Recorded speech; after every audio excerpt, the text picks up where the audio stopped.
This is part 2 of key letting. Pay very, very close attention to what I'm going to tell you here. It's better to have more leads in the center line between the center rail pin and the front rail pin than to have less leads in the front. Your action will respond faster with more leads in the center than with fewer leads in the front away from the fulcrum. This is proven over and over and over again. If you do speed tests with video and you watch the speed, I know this for a fact. So whenever I take leads out, as we were showing the last step, taking them out from the front, and I want to leave my leads in the center area between front rail pin and the center rail pin, even if it means more leads, because the action is faster. It just has to do with physics, it has to do with geometry, it has to do with a lot of things, but take my word for this unless you want to do your own tests with this. This has absolutely been proven. It's not just by me. There are others that actually know this. So, well, I'm going to tell you, this one's very difficult to do, and I'm glad I'm making the video on this so I could show you how I get around this. On the other side, you can see I don't have access to the lead. Now the problem is, how do you find where the lead is? And pretend that these little holes aren't here, because it could be the center, and they could be off anyway. Just because there's a hole there does not mean that the lead is exactly, that's the center of where the lead is. So I made a tool here. I think most of you know what this is. It's a key clamp for putting putting plastic or ivory on. And I bent it in such a way, and I drilled it through. This is not easy to drill, friends, but I found a way to drill it through. And so let me show you how this works. As you can see, I have this lined up here, and I have this lined up here, and then I can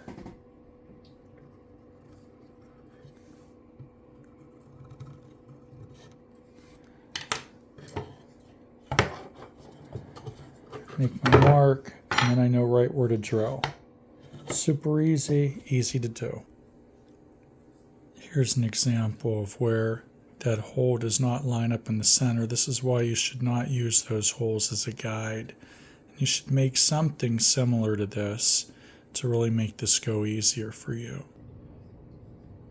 Now notice I have to take a lead out of this one next, but it's better in this case to take this one out because it's further out away from that center point we were talking about in between the front and the center rail.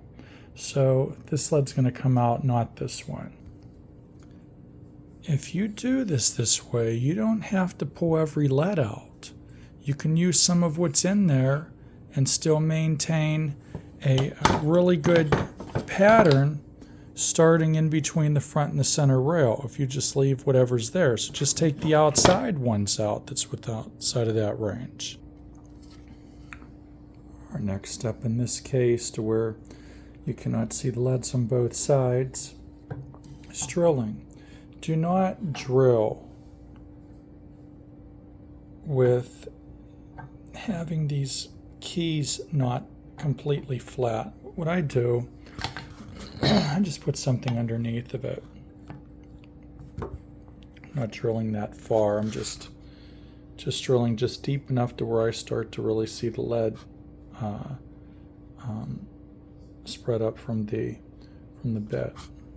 As you could see, I only have one hand, so the key number 1, key number 88 will be the deepest, typically, because the keys are wider.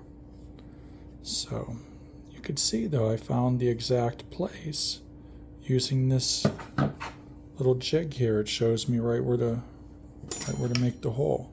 So it's very, very nice. And this is typically what the rest of the keys other than A0 and C88 will look like. Just enough to where you could press them out. I should mention here, this is a Forstner bit. And in this case, it's actually a 1/2 inch. So this works. You have to decide what size plugs that you're going to use, and then you go from there. That decision on the plugs will absolutely depend on the size of your lead.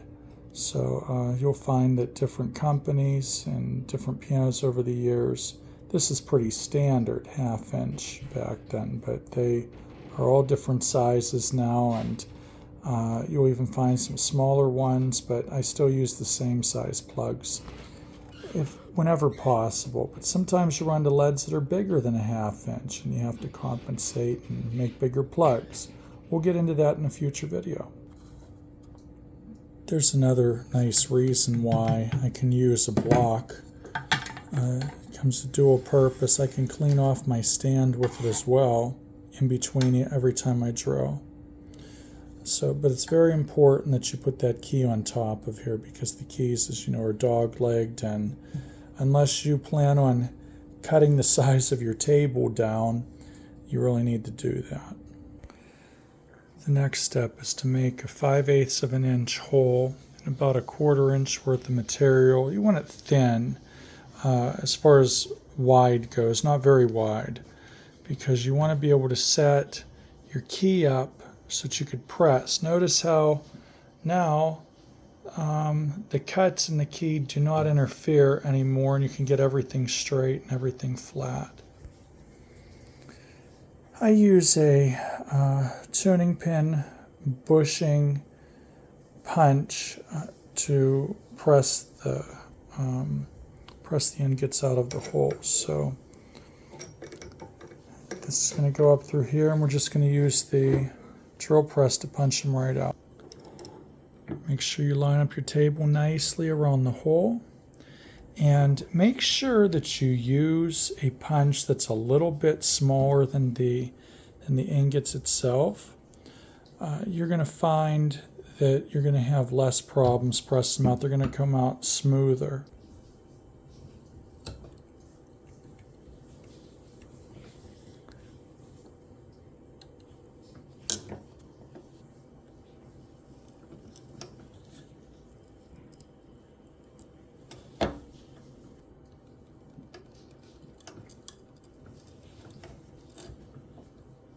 You can clearly see doing it this way, there's just no damage to the holes. They come right out nice and clean.